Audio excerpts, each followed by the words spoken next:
Good evening, friends, readers, and wine people. My name is Elizabeth Bosher, and I'm the events coordinator from Schuler Books. I want to thank you all for joining us tonight virtually for our event with Michelle Wildgen in celebration of her book, Wine People, and in conversation with Kelly Hooker.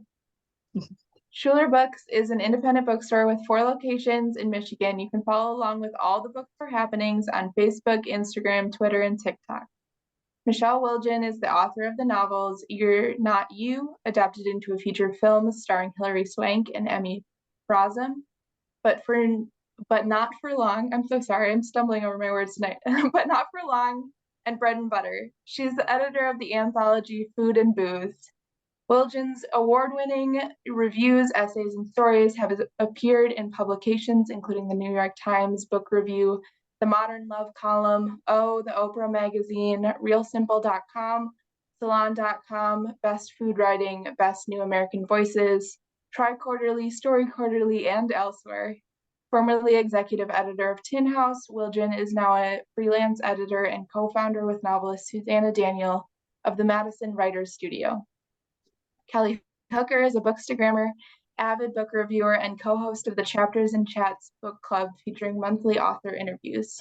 She creates an annual summer reading guide and is a bi-monthly guest on the Thoughts from a Page podcast. With 3 little boys at home, she firmly believes that nap time is for novels. Connect with her at kellyhook.readsbooks on Instagram. If you still need a copy of Wine People and you wish to support this independent bookstore, please follow the link that I'm going to drop in the comments, and it will direct you to our website at schulerbooks.com. If you are local to Michigan, we'd love if you checked out one of our brick and mortar locations in Grand Rapids, Okemos, Ann Arbor, and West Bloomfield. Now, without further ado, welcome Michelle and Kelly. Thank you. Thank you. Hi, everybody. Thank you, Michelle, and thank you, Schuler, for the opportunity to co-host this event and celebrate the launch of Wine People. To start us off, I would love for Michelle to read us a little passage from the book before we get into our conversation. Okay, great. Yeah, thank you to you both. Thanks to Elizabeth and Schuler, and thank you to Kelly for making this happen. What I thought I would read is just to give you an idea of the very beginning of the book. So this is, chapter 1. It's maybe just a little page.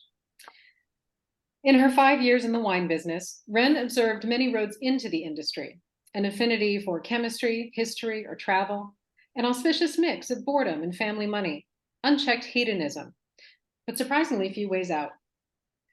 Wren herself had arrived here after working front of the house at a James Beard award-winning restaurant in Madison, Wisconsin, where she'd spent several years pouring Lionel Garrett's wines before joining his wine importing company. People arrived in the wine industry from restaurants and bars and sales jobs and PhD programs and culinary schools, but once ensconced in the business, they all sorted themselves into 3 types of colleagues. Some realized early that the highs of tastings, dinners, and parties weren't worth the endless bureaucracy and physical toll. Those people departed for saner industries by the age of 35. Others stayed in the wine business when they shouldn't, desperate and resolute, their teeth growing ever more stained and their enviable international anecdotes ever longer, until they were gently escorted from the wine business by their spouses, doctors, or AA literature. And then there were the lifers. Wren was a lifer, and she knew the rules. To stay in wine, you had to be both pragmatic and romantic, never losing the love of this ancient substance, even as they figured out how to balance its excesses with ruthless physical economies. She nursed the same dream they all did, 50 years in the business and dying upright at the table, a glass of her ideal wine in hand. The perfect final wine was ever-changing and an ongoing topic among wine people who didn't find the conversation morbid. Until today, she thought that the owner of Lionel Garrett Imports shared that dream. But then, at a meeting in preparation for everyone's spring buying trips, Lionel had done something he never had before. He started talking about endings. Okay, I'll stop there. Okay, I think that passage captures in a snapshot just so much of what I loved about this story. I loved the behind the scenes of the wine business. I love wine, and I just love hearing about how it's made and all of this science and logistics and sales that goes behind the scenes. And I also love the armchair travel and the relationships that you touch on here. So I can't wait to talk with you more about it. For those of us that have not read the book yet, we want to keep this chat spoiler free, but would you start off by just telling us a little bit about the book for those who haven't read it? Sure. So Wine People follows two characters mainly, Wren, who you just met, and Thessaly. And they are two of the only women at a mostly male wine importing company in like the early aughts in New York City. And Wren had to sort of claw her way into the business. She comes from a not very easy background, and she came to it through a restaurant, whereas Thessaly is basically born into the wine industry. She comes from a family of grape growers in Sonoma, and so she is very, very comfortable there. And when Lionel Garrett, the one who owns that company, starts thinking about stepping down, it sort of touches off a whole succession drama at this company. And these two women who have been very wary of each other until now have to decide, can they stay rivals? Should they become allies? Should they even become friends? And they'll answer that question at a European trip that happens in the first few chapters of the book. And then it sort of touches off the whole rest of the story about their relationship. Yeah, that's great. I think that when I was heading into the story, just hearing the synopsis, I was like, yes, this is the book for me. And as I got into it, I realized that there's just so much more to this. You do not have to love wine or be interested in the wine industry to really have the stories of these characters resonate with you. It goes so much deeper. And I'd love for you to talk about your inspiration for this story, how you got these characters in your head. I know you have a history of editing and working with the food and wine industry, but if you could just talk about how this book came to life, I would love to hear. Yeah, so it came around because I finished one novel and I wanted to think about the next, and I was thinking, I want to write something fun. I wanted to write something that was going to be fun for me and fun to read. And I have a habit, as you kind of touched upon in my bio, of like writing a lot about food because I just find it interesting. And the reason I got into the restaurant business was in order to learn to write about food. So when I graduated from college, I was like, well, I want to do that, but I have no idea what I'm talking about. So I'm going to go get a job at a good restaurant. And hopefully they'll teach me. And they actually did. And so it really shaped how I live and how I eat and how I travel and definitely how I write. And I took with me from that experience the memory of the restaurant owner and the chef whose husband was a wine importer. And I'd always remembered that I thought it was really fascinating that you had this luxurious, expensive international product. And yet, when they went to visit, they were hanging out in the fields with the growers. And so it was this mix of different ways of thinking about wine and where it came from. So I thought, you know what, maybe that'll be the thing I'll do. I'm just going to start talking to people about wine, and I'll see if it's interesting. Because, sometimes you start talking to people about, an industry and it turns out it's kind of boring and there was less than you thought. But this was the opposite of that. I can see that, definitely. Are you able to talk a little bit about your research process? And I'm hoping, I just did so much armchair travel as I was reading this book. Like, you take us to California and these beautiful Italian villas. And I am so hopeful that you got to go to some of these places for your research. I hope so too, right? I did manage to go to a lot of them. So, as I started to say, like the research was really at first me just talking to people. It was me putting out a call on social media. It was going back to some friends I knew who had actually gone to work from a restaurant into the importing business so that, I could really use a lot of their life experience. And for the longest time, I knew the world that I wanted to think about, but I had no idea what the story would be or who the characters would be. And you don't even know what problems you're going to create for your characters until you have an idea more about like what's this industry like. And so I probably talked to at least 20 people, just sort of bugging them as long as they would let. I had to kind of get a little bit better about realizing that even though I could keep talking for hours, they did not have time to do that. So every now and again I would be like, oh, I'm sorry, you have things to do. And then I also did some trips as well. So I think the last thing that I did before I was like, okay, I want to just keep interviewing forever, but I really should start writing, was visiting a friend of mine in the Central Coast of California. And she said, I'm in wine country, right? Why don't you come out here and come with our mutual friend who also had worked in wine? And the three of us just spent several days kind of doing a mini version of what Wren and Thessaly do in the book, which is going from winery to winery, tasting all of their sort of flagship wines. And you realize that, I did just this little version of it. And yet I was like, oh, I got a taste of what it's like to live this life where by the end of it, you don't want any more red wine. I can tell you that. Like whatever you were drinking, you don't want wine. You want a beer, you want a gin and tonic, you want something different. I went into it feeling like, oh, whoever spits wine, that feels so disrespectful. But then you realize you have to. When you're trying like the 12th, the 20th wine, like you'd be incapacitated. It's got to happen.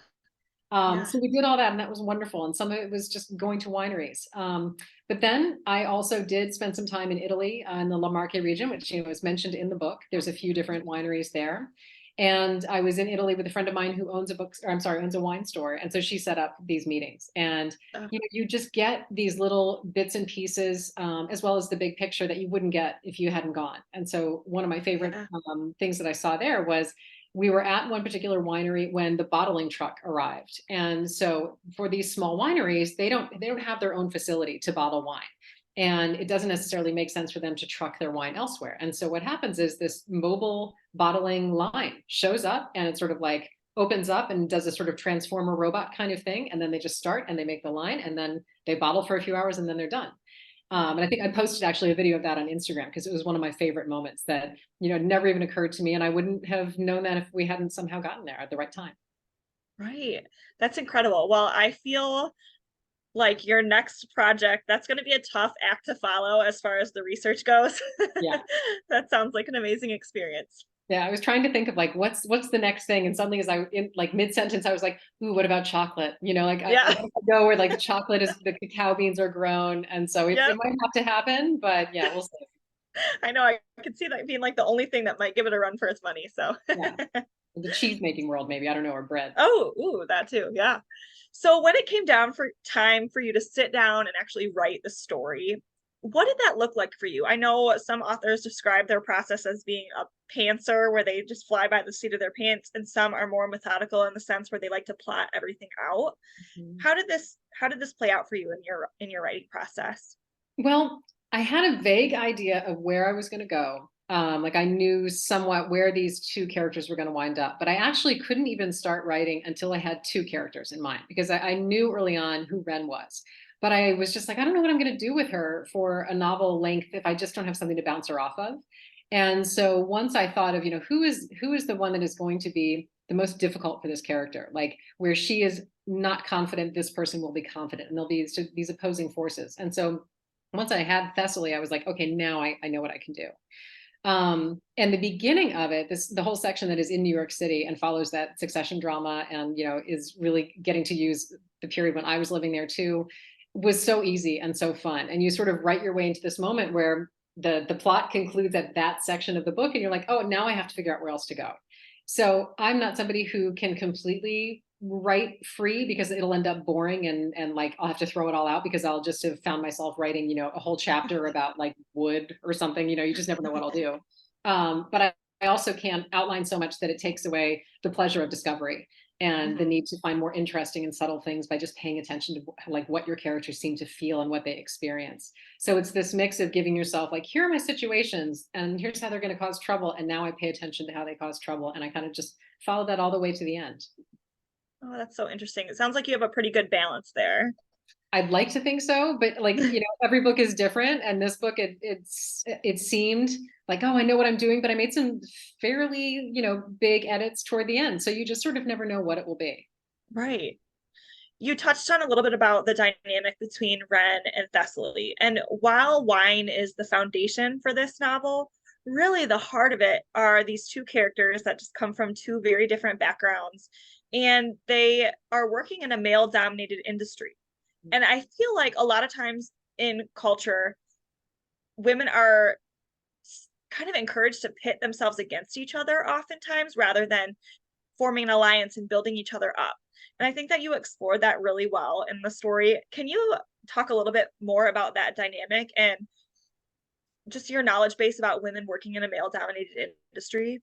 Yeah, I mean, I think that dynamic of, oh, the women have to sort of work against each other is probably the case when you have any place where there are mostly one kind of person and then just a couple of the other.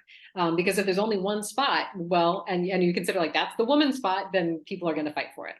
And what I was interested in talking about with this book was that, these aren't a bunch of male characters who are horrible and sexist and degrading and, mean, but they are not examining the general dynamic that they are experiencing there. There's like, you have to be social, you have to be in the game with these guys to get stuff done. And it literally is. It's like the golf course, except in their case, it's watching tennis matches. And so I was really interested in just like, what do my characters, what do Wren and Thessaly have to do to be in the mix and to, get their ambition to fruition? Because that, this book is very much, it's about like relationship and friendships, but it's about the ambition in which you're trying to make yourself into that person you want to be. And can you do it? And how do you do it? And that's, really integral to the fact that they are women in this particular place. Yeah. Yeah, I think that's right. What you touched on. None of these men are bad men, I think they're just going about their business. And especially at the beginning of the book, when the story starts out and the head honcho is kind of announcing his departure, he keeps things pretty vague, and I don't think he realizes the firestorm that he is creating among his employees. But it does make for a really interesting dynamic for reading. So or he's the kind who kind of does know that it's creating a firestorm and kind of likes it. He's one of yeah, those characters who sort of, I think the characters think, is he doing this just as like a thought experiment to see what we'll do? And they're kind of thinking he would do that. Because it's, that's the other thing. None of these characters are evil, but they're really fun to write like annoying characters. Yeah. There's a writer named Margot Livesey who talks about like writing annoying characters is wonderful because you have to be so specific, the nature of it. And I really was like, that's why I love writing those annoying characters. I have to struggle not to let them take over the whole thing. Yeah, I think that's true. When you're talking about these characters, I especially love the two main characters, their character arcs. And throughout the story, I just thought that was handled so well, and they were really interesting and nuanced and flawed, but you still are rooting for them. And I think that as an author, that's a tough line to walk, because you want people to see their mistakes and their mishaps, but then you also need the reader to like really get behind them and be rooting for their success. And I thought that was really done well. Do you feel like one character was easier to write than the other, or do you resonate with one more than the other? So in different ways, I felt like I understood Wren, and it was clear to me what her struggle was. She is somebody who, if you had to just sort of crystallize it, she is so ambitious and so steely and so focused because she grew up not ever feeling safe or certain about, where it was their money, was dad going to stay sober, that kind of thing. And so she'll just never allow that to happen again. But Thessaly comes to it with kind of her needs met and feeling really confident. And so what was hard about her was figuring out what is her vulnerability. What's the thing she's just not so sure she can do? And I think with her, it became the fact that she comes from these parents who sort of bootstrapped their way into becoming growers in what is now one of the most expensive parts of the country in a really rarefied industry. And she's not going to be able to do that in the same way. And also isn't sure that's the form that she wants it to take. She ends up realizing, like, she knows right away, she wants to make wine. She's just not sure if she can do it. Because I think that's the hard part about when things come easy to you. If you haven't been tested, are you really sure? If you have enough self-awareness to know I haven't fully been tested, then you I think are wise to wonder, can you meet that test? And so for her, once I understood that about her, that was really how I kind of locked in on who she was. Okay. Yeah, I can see that. I'd love for you to talk a little bit more about the wine industry as a whole. And you touched on this a little bit when you were talking about your own experience for the research and your time in California and tasting all the wines. These workers in this industry are expected to, have this extensive knowledge base and an endless tolerance for alcohol and an open social calendar where they just are at the drop of a hat, have to go to an event, and they're not forced to, but it's, known that it's part of this job. And as a mom and a woman, I can see how that would be tricky, at least for somebody in my position, to pursue a career path like that. There's just seems to be a lot of harder aspects to it when on the surface you're like, oh, that's a dream job. Can you talk more about that? Yeah, I mean, it sounds so fun, right? You're like, oh, I get to go out and I get to drink wine and I get to do all, eat great food. And it's true. But then you start to think like, oh, if I have to do that every night, are you ever too tired to do it? Do you ever feel like, boy, your body could really use a salad, or something like that? And I found it really interesting to talk to people and just to hear about they did talk about the physical toll that the job takes, that can be really difficult. They brought up the alcoholism factor, that if you're just like out there drinking that much that for that long, a lot of times some people, they'll get to a point where they just have to make a change. And, it's hard to stay in that industry when you're like, actually, I can't consume this anymore. Yeah. And so I imagine it's different for different parts of the country and different parts of the industry, but I really wanted to think about these two who were trying to do it in this way. Meaning like they didn't want to be just making their money selling grocery store wine. They wanted to be selling like really good, interesting stuff. And I think I came to think that the wine industry is kind of like the publishing industry, where, you've got these producers, these people who are making something, and it takes a long time, and they do it for love, and they just hope that they can find the people who will appreciate it. And then there's this whole other part of the industry whose job is to find the things that they think are valuable, and, create that in a book or a portfolio that all feels like, we've got this voice, and now we will share it with the other people, which is very much like the publishing world. That's an interesting connection that I hadn't thought of, but you were, in the midst of both. And so I can see how you could draw some parallels there. And as you mentioned, one of the characters kind of does a slow drop off into an area where her profession and her relationship with alcohol becomes unhealthy. And as a reader, this character's addiction slowly crept up on me. And I was thinking, for her probably too, you don't anticipate it becoming a problem, but then what happens when the lines of professionalism and social drinking are blurred? And I'd love for you to share a little bit about why you decided to include that portion or aspect into the novel. Yeah. I don't know that I would have if I hadn't heard from so many people when I interviewed saying that it just was an issue that kept coming up. And I wanted to have, Wren's father is an alcoholic who never really got sober. And so Wren is always very concerned about her intake and is kind of ruthless about it.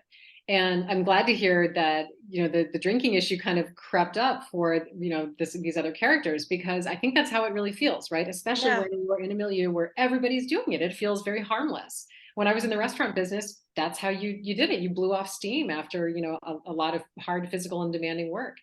And I think that's how it happens for most of us. After a while, you just suddenly like, oh, wait a minute, there's an extra drink there and an extra drink there, and you just sort of have lost sight of it.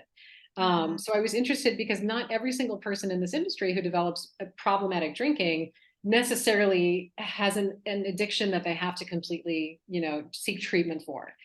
And in this case, I had the character not have to do that, but she continued down that road. I think she would have, so she really had to get serious about, what am I going to do with this? Yeah, I'm glad that you included that. And I thought it was handled with sensitivity and just made you think about a possible trajectory. And it's not this glamorous, all, roses and butterflies and Pinot Noirs every day, so. So Wine People was not your first novel, but it was your first novel with Zibby Books, which is a new publishing company. And I've gotten to read a lot of their books and had the opportunity to be an early reader. And as a reader, it's been so fun to see what they've been up to. And I'm wondering what that feels like on the author side. I'm so curious how you feel like this publishing company is maybe doing something a little bit different. I mean, the really big difference is that maybe especially because we were just like 12 writers to begin with, and we all knew each other. I'm sure as they keep developing like, more and more writers and they add up, it won't be as intimate. But we had that feeling of like, all right, they're actually going to have us on a retreat. We are going to get to know these fellow writers in a way that you just don't with another publishing house, because it's not possible, or they're not making it a priority. And so that was a really wonderful shift, was feeling really bonded to these other writers and feeling like, success for them is kind of success for everybody, because we're all on this startup kind of trajectory. One of the other things that's really wonderful about it too is just feeling like they're putting so much into getting the book out there and into, like marketing it to people. So like having the Wine People tote bag, which hopefully you saw, I was throwing it around on Instagram, just things like that show that, they're really excited about it, and they can think of other ways to get it out there to people that are maybe outside of the traditional stuff, which I feel like, the book industry, like we're all trying to find new ways to reach people, because the world just only gets bigger and louder and more difficult to break through. So it's been really exciting to have those aspects that make you feel like, okay, this is something that's like new and it's different, and we feel really bonded and not like alone drifting out here wondering what's going on at your public. Yeah, that's felt on the reader side too. And I've never had wine and a book show up in the same package, and it was like a dream. Like, turns out it's like the best thing that ever happened. Yeah, right? like what a great combo. So that got my attention. So I'd love to know, and this is maybe a little bit of an unfair question, maybe like asking like who your favorite child is, but what are some of your favorite wines? And you can name maybe a few. And if you can't choose, I know you mentioned that one wine tasting experience with the bottling. maybe you could share another experience that was really fun that you've had tasting. Yeah, I mean, I actually, when it comes to wines, a lot of it depends on like, what's the time of year? What am I eating? What am I, what's the mood? Because I like almost all of them. It's pretty rare for you to find a wine, unless it's just like a truly crappy wine where, I'm just like, I don't want that. I'm generally going to find some love for it. But as far as, what I will choose or what I want to have, champagne or anything with bubbles, champagne or cava, like I'm very happy to have.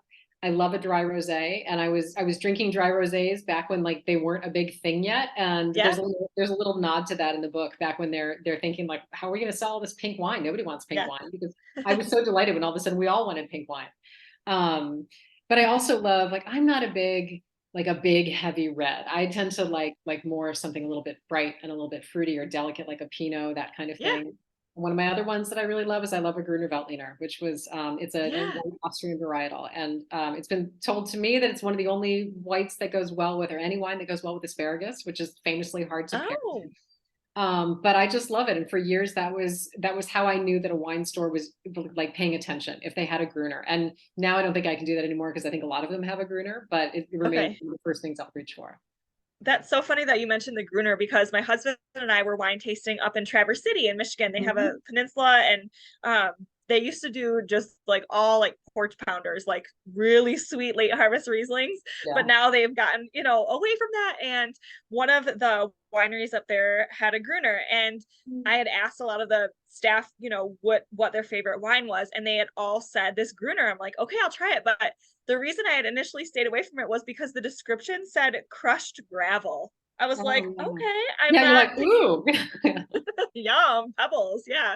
So when I tried it, it was so crisp and good. And I think it's just, for me, that's a really fun thing about wine tasting, is just being able to try something that you wouldn't normally try or sound appealing to you. But Yeah. I always think of the crushed gravel with the Gruner. Right. Or like, with Sauvignon Blanc, they'll be like, oh, it smells like cat's pee. And at one point, my daughter was like, so you're drinking something that kind of reminds you of cat pee. I'm like, well, in a good way. It's all very I mean, complicated. in the best way. Yeah. Yeah, exactly. But the cool thing about them having Gruner up in like northern Michigan, I think, did you say northern Michigan? Yeah. That's like kind of the same latitude as you would find in Northern Europe. And so some of the things, there's a reason why a lot of what they grow up there, it's all changing. Climate change is definitely shifting what grows where, but it True. will go really well with food that we eat at this part of like the Midwest, because it's kind of the same climate. So I'm That's excited that true. they're growing it. That's very cool. Yeah, interesting. Okay. So we mentioned a little bit about Zibby and publishing.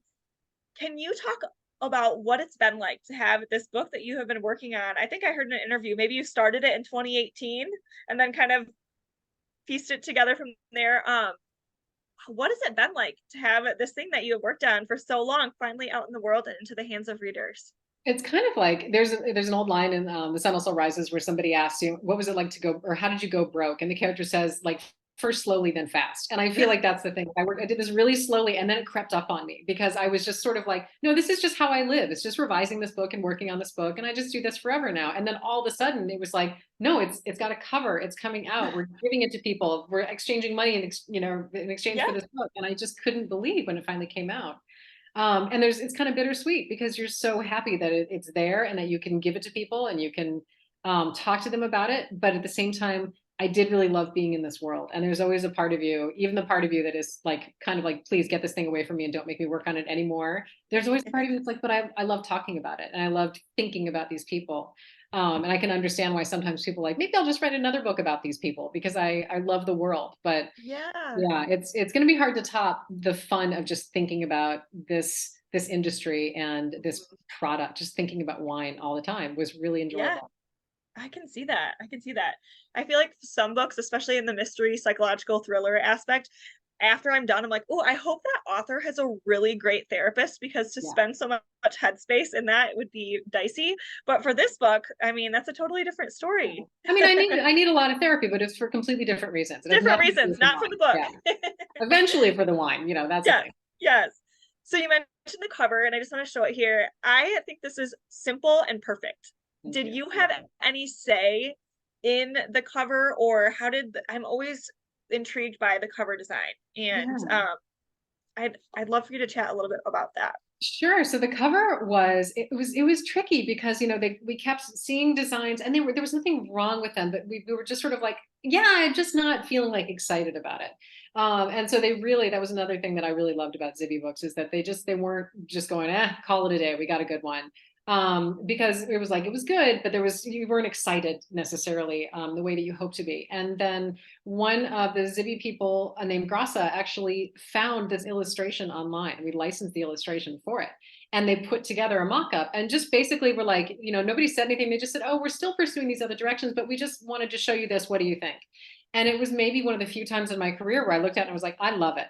Because Yeah. that usually doesn't happen. Usually I'm like, oh, I like it or I'm interested or whatever. But it's such a hard thing to come up with the picture for the pictures that I had in my head. And it's almost an Yeah. impossible task, I think. But for once in my life, I was like, nope, that's it. I love it. Let's just do it. And it Yeah. basically almost wasn't changed at all. That's amazing. It's just like pops, and I think it captures so much about the story. So I love it. And I love a green cover. I organized my shelves rainbow wise, and like the teal is a lacking color. And so I'm happy to just like put it up there. So No, I love that color too. And I feel like I'm seeing that color. I see it like more than I thought. I was like, oh, I've never seen that color. And so I'm telling myself, like, I think everybody's like kind of copying our book. It's probably what's I happening. think so too. Yeah. For a flattery. Absolutely. Okay. Last question for me, and then we can kick it to some audience questions. I think that this book has so many themes to unpack, and even for readers, like I mentioned, who aren't wine aficionados. But what do you hope that readers take away from your story? Well, I mean, I like that you make the note that I don't think you have to be a wine person to enjoy the book. I think if you are interested in anything like complicated relationships that can both, lift you up and also cause you problems, then I hope that that's there for you. And about just ambition and work. I Yeah. find work fascinating because, we bring so much of ourselves to a professional situation, but there's a whole different level of scrutiny and difficulty that comes with it. So I love to write about that. And I think really what it is for me is it's about these two women who are trying to figure out, they have this image, or at least one of them has a clear image of who she wants to be. The other is still trying to find it out. And can they do that with one another or alongside one another, or can they not? And I think we all have experienced that struggle. Yeah. But even aside from that, you know what? You get to do armchair travel to France and Yeah. Italy and Germany, and you get to think about beautiful food and wine. And if you're not somebody who particularly cares about eating or consuming it, then you can just do it vicariously. Yeah. So I hope it's also just pleasurable and funny. That's the other thing. I felt like I loved writing this book because it was fun to write. It let me sort of be funny and write about funny people. And that is a real joy. Mm-hmm. Well, let's see. Here's my chat here before we go to the question and answer. Are you able to share anything about what you're working on next? I know that your book just came out, and so it's like you want to celebrate this moment, but also I know that the wheels are probably turning maybe a little bit too. Yeah, well, there's a school of thought that you should always be working on something by the time the current book comes out, because otherwise you're just sitting there freaking out about the current book constantly, and where you can just sort of, look at something else. Oh, So good I'm point. thinking Yeah. about exactly right. I'm thinking and working on beginning of a novel that is set in like the wellness industry, and I'm really interested in like the goop kind of industry that is a lot of it. You're like, some of this might be useful, but a lot of it feels like snake oil, and I want to write about the stuff that's really snake oil because I think that's going to be really interesting. Yeah. And I think it's going to involve a family. So I'm thinking about who's going to cause trouble for this family that has been very successful selling snake oil wellness stuff. And it's not all evil or bad, but I'm curious. So that's kind of what I'm working on. And I'm still getting started and kind of putting the layers on it. Okay. Well, that's exciting to be on the lookout for as a reader. So thanks for sharing. Well, hopefully it works out. I hope so too. Okay, I'm gonna kick it to the question and answer. And if anybody has questions in the meantime that they would like to ask Michelle, feel free to pop those in the Q&A. Okay, so this is from Court Case. I think you mentioned Courtney maybe at some point. She says, thanks for the event and the great book, Michelle. As someone in the wine industry, I found that this book rang true to so many of my experiences. My question is, what advice do you have for new authors just getting into the querying trenches? Ooh, yeah. Okay. Well, I'm glad to hear that it rang true for somebody in the wine industry, because that's the big fear, right? It's just like, oh no, what if I did my best and I just failed miserably? So if you're out there querying, I think there's a lot of things to bear in mind. One is that the numbers are tricky no matter who you are or how good your work is. You're going to face a lot of rejection, and that's okay. Like it's just how it's going to be, and that's life. The other thing I like to tell people is, especially with that query, we all hate writing queries, right? They are so much harder than writing the book in so many ways. But if you can imbue that with a little bit of your voice, you don't want to give them a completely dry kind of letter that says, well, it's about this, this, and that. But you want them to be like, oh, that's how this person will sound in the pages of their book. So if you can bring that to your query, that is really helpful too.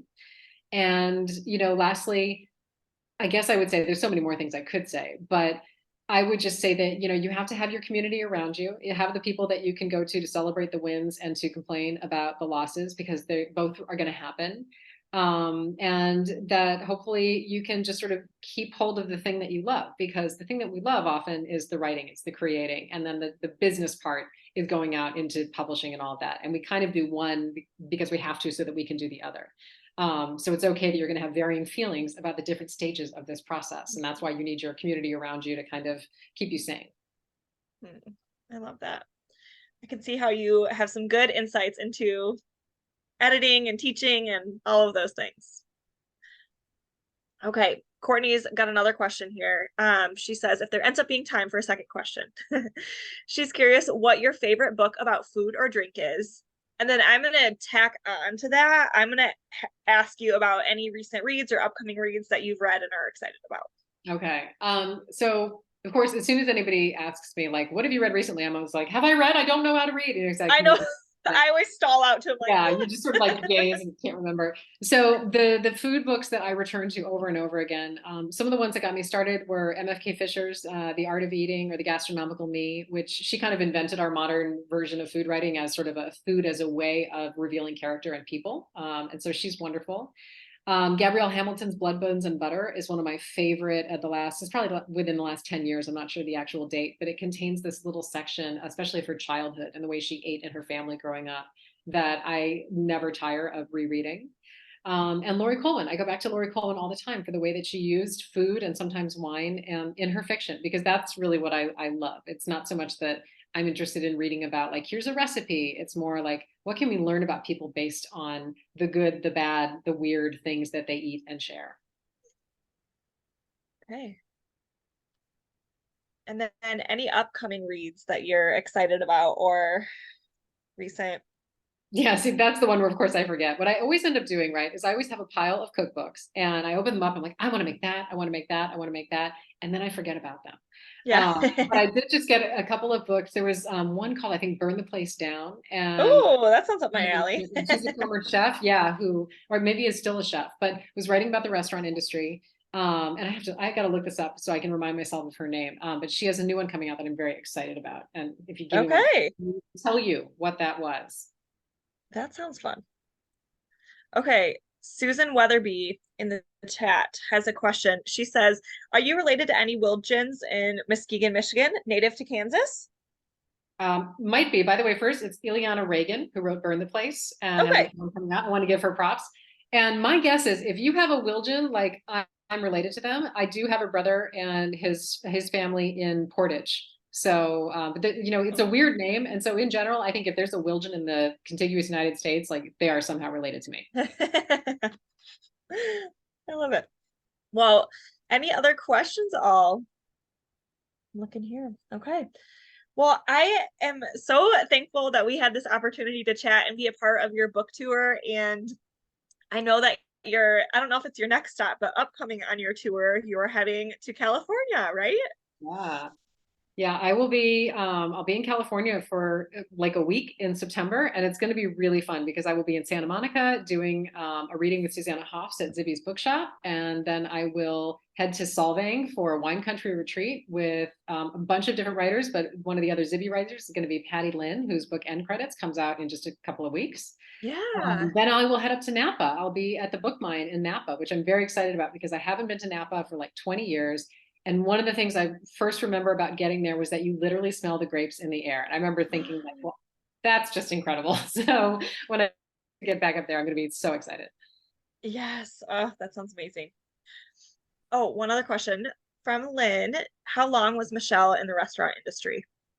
So, I mean, I worked in the restaurant industry in like not very good restaurants from, 15 all the way through college, but I kind of don't count that. It was fun, but it didn't like shape my world or anything. Hmm. And when I was actually at the restaurant that really did do that, it was actually only 3 years. And that's what's kind of funny to me is that it had this huge ripple effect. And I still think of myself, or I did for a long time think of myself as a restaurant person, but I haven't been for a really long time. But those 3 years, they caught me at the right place. It was the right restaurant, and it just all kind of came together for me. So it wasn't as long as you might think. Yeah, it's so interesting how just those little snippets of time sometimes can make a profound impact on our lives. Yeah. I sometimes talk to like writing students, especially like at college age. And I talked one time to this writer who said, I love writing, but like I like doing other things too. And does it mean that I just am not, helping myself as an artist if I do this other stuff? And I had to say, like, no, you never know how it will pay off. Go do anything. True. It might serve your writing and also might take you somewhere else. But I Yeah. say that because I just followed a wild hair. That's literally me spilling water on my computer. It's fine. Oh. But and that's what happened was that I just thought I'd give it a try. And next thing you know, it has kind of changed everything. So I think you should always just go where it takes you. Yeah, that's a great point. Okay, I love this question from Quinetta. She asks, your book talked about the lack of representation of women and people of color in the wine industry. Can you speak to how they are perceived by others in the industry? Put differently, even if they break into the industry, are they respected or seen as legitimate?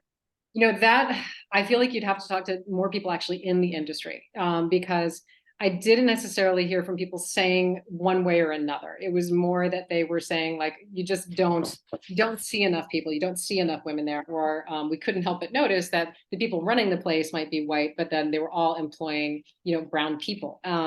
So hopefully they are, and that is changing like the way it is in so many other industries where we start to look around and go, I mean, another publishing analogy, right, is we start to look around and say, oh, we're hearing from all the same kind of people. Maybe that should change. I believe that is changing too, based on what I read, and I see more winemakers that are not just, white men.